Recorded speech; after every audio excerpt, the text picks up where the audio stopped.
97.7 WCTY, and we are live with our friend Dennis House of WFSB Channel 3. Dennis, how are you? I'm well, Jesse. How are you? Good. You know, keeping track of and up to date with what's going on just a short distance away from us here. This is just an awful event. I'm a native Bostonian. I grew up in the suburbs. In fact, I was just there yesterday. I went to the Red Sox game, and the marathon is such a part of life in Boston and really all of New England that I decided to drive by the setup on my way out of town back to Hartford. And I was right near the scene of that explosion, and there were some police there yesterday, and the bleachers were set up, and I was just thinking about just what a great day this marathon is. And then in a split second, it turned to sheer terror, and the images are gruesome.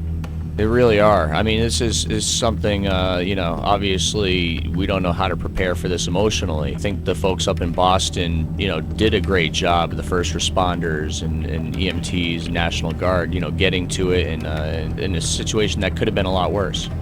Yeah, the first responders did an amazing job, and so did just ordinary bystanders who came to help these people they did not know, in some cases tying. Many of these people lost limbs, and there are reports of perfect strangers tying the tourniquets to help stem the bleeding, people running with wheelchairs across the street.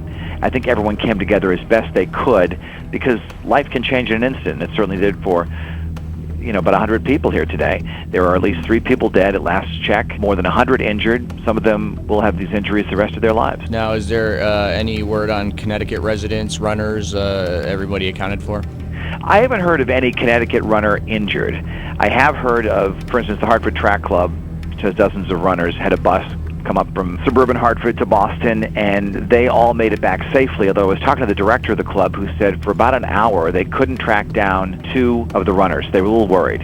One of the runners was apparently hit by a piece of shrapnel. He was crossing the line just as the bomb went off. Oh, man. But he's okay. Didn't want to talk to reporters. I think he's a little shaken by it. Sure. But he's okay. He did come back in the bus. The police chief in New Britain ran the race. He finished about 90 minutes before this happened, but he did hear the blast. There are all sorts of stories about people hearing it and being nearby, but it really has shaken people to the core. It's frightened people. It really has. Myself even, you said, being a native Bostonian, I know I was trying to track down a lot of my family.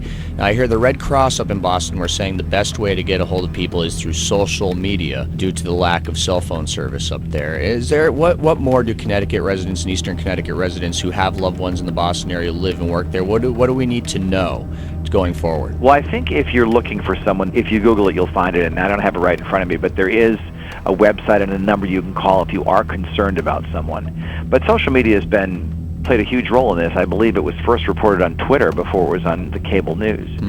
And people have been posting, I'm okay.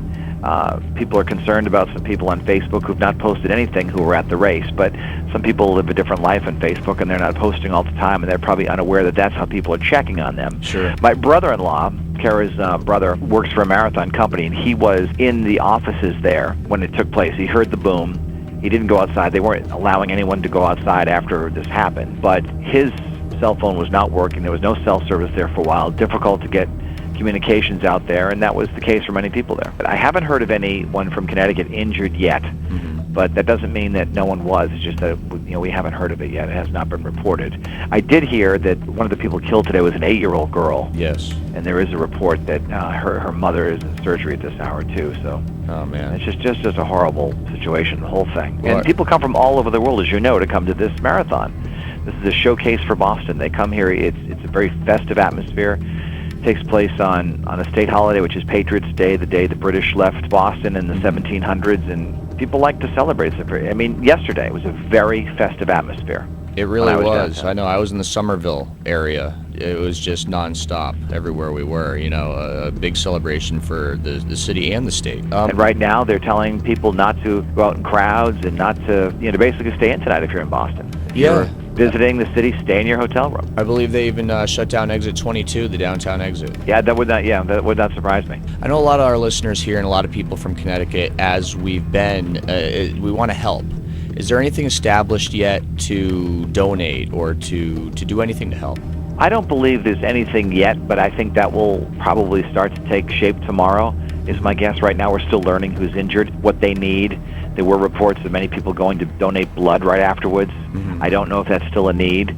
You can always call your local Red Cross chapter because they'll always know if there's something. I know that the governor has put some of the hospitals here on standby to help out if needed. Sure. 100 people injured, more than 100 last check. I think it was 130. Yes. And some of them gravely injured. We steer people to redcross.org. I know they also have a check-in sheet on that page where you can check in as a person in Boston, and Yep. other people in other areas can cross-check it.